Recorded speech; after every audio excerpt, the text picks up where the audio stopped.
Shri Vinit Goenka, Secretary, Center for Knowledge Sovereignty, former member, Task Force IT, Ministry of Road Transport and Highways, Government of India. Ladies and gentlemen, please put your hands together for Shri Vinit Goenka. Thank you so much, sir, for joining us here, and we look forward to hearing it from you.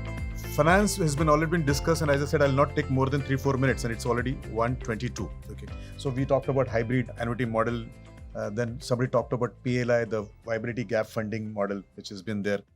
We have always heard about debts, which are low cost, so that the cost of operations and per kilometer cost does not go high. We also talked about stock markets investing in this particular thing, so that the risk can be shared by people, and also the pay and use thing, so that risk mitigations are there. We'll have to also identify what are the new ways of mass funding these particular operations, and which you talked about how the pension funds can be done. But before that, 2-3 models is that what does the government think about this? And the government thinks about BRIC, right? That is the backward region, religious region, institutions, and other cultural places where it should be connected. So that cars, especially the EV cars, can go to that region. In case I want to travel from here to Ayodhya, it can be green, so that it helps us cost-wise and also the environment-wise. Now, one thought which is not the subject of that today, but which came to my mind, is that we are 17% of population, contributing only 3% or 4% to the carbon of the environment. So if you see, we are in the low in the index. But the way the economy is going up and the way the automobile sale is happening in the last 4-5 days, thanks to Modi government's initiatives, the number of vehicles which will be purchased will be very high. So the carbon contribution to the world will be very high. Now, this can be only arrested if we go this way. How do we fund more? And 3 specific things which I thought while I'm talking to all of you is, 1, we do have a large pool of CSR fund, more than 26,000 crore rupees. Now, we all know, honestly, if the cameras were not on, many of these CSR funds have just been pushed out of the office because the balance sheet, because it has to be done. L&T does very good work in CSR. They're very careful, but many of these cannot do that. If we can all come together, and I'm talking to you as a stakeholder here, if we can all come together and through your leadership, talk to government that why not give incentive of 1.1, that is 110% expense booking in the books. People will be encouraged to put their CSR funds behind his organization. And through that, we can have a low cost. 26,000 crore is a huge amount, right? And if it's genuinely done some good work, I hope it is good. Number 2, there is a provision called as 80G in income tax. Many of us genuinely contribute to this. I also contribute to a couple of initiatives where I feel they are good. Now, many of them don't have opportunity to contribute in the development of the nation, development of the mankind, development of this kind of industry. If we can again come together, come to ease of doing business, say that if this 80G is also extended to those who contribute that money to the financiers who will give a low-cost finance to e-business, the e-mobility business. So that's the second thing which I thought will be a revolutionary thought process of. And lastly, one line which is not purely about finance and the chunk of money which can come, and we have not tapped this 26 and 29,000 crore rupees. One which I talked about in the task force. Those who don't know about the task force, under the chairmanship of then minister and today's minister and maybe tomorrow's minister of road, Nitin Gadkari ji was the chairman of the task force, and I myself and Mohandas Pai, we were 2 members of the task force. We recommended certain things and that recommendations come up.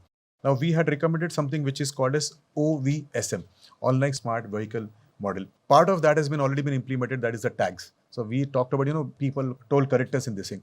So while we talk about how do we bring the cost down and how do we make the business ease, we were worried about the toll collector who sits in the toll booth. If you have seen the pain of this toll collector, what is his job is to just bend on the right-hand side and give the toll. He always gives you toll on the right-hand side. So he develops a physical thing. And number 2, he can't do anything for 8 hours other than giving the toll. So when he goes for a increment of his salary after a year, generally he's shown doors because this is an unskilled job. Anybody can do it in half an hour's time. Half a day's training is more than enough training. So after 2-3 years, he loses the job and he's not there. So we were also worried about that. Number 2, we were worried about the more than 700,000 constable being recruited just to tell you what speed you should travel. You should take a left or not, right or not, whether you're parking it properly. And I have seen personally and also done also probably sometimes. The moment you see a constable who is with the speed gun, you slow the speed. But the moment you cross that, you run up, right? So this kind of small offenses are there, for which government has put in a lot of money. So employing more than 700,000 constables across the country, or wardens or traffic monitors who do this. this smart model can replace that, and it can tell you in advance what is the speed on this road, whether you take it or not. You don't have to employ the parking guys. So this will help you to streamline the fees, the fine, and the fuel.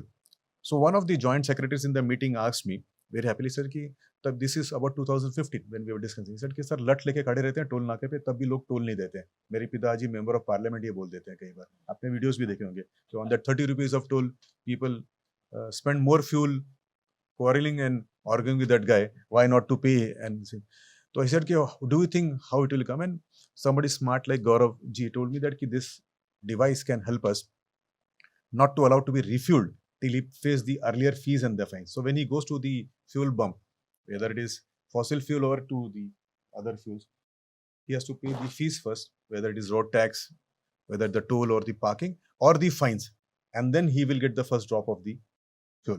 Now, this model can be used to reduce the cost of operation of the highways at the federal level, whether it is central government or the provincial governments or the other road authorities, because many places the local self-government also makes road and they also maintain the road. So this can be done. So OVSM can be one where we can reduce the cost of operation by the governments at various level, and then that fund can be diverted to this if there is a national cost which can be calculated. I thought these are the three things I should talk. One, come together, let's go to the government.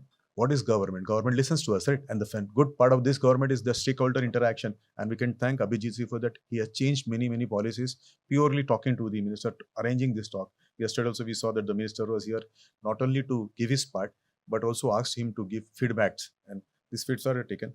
If we can divert that 26,000 crore rupees of CSR, if we can divert this more than 29,000 crore rupees of ATG, which are there, and then implement IT-based, data-driven tools like OVSM, which will reduce the cost of the establishment drastically and also implement green highways. I would like to thank Ease of Doing Business, Abhijit ji, you particularly, for giving me this opportunity in front of all the August gathering. Bharat Mata ki Jai.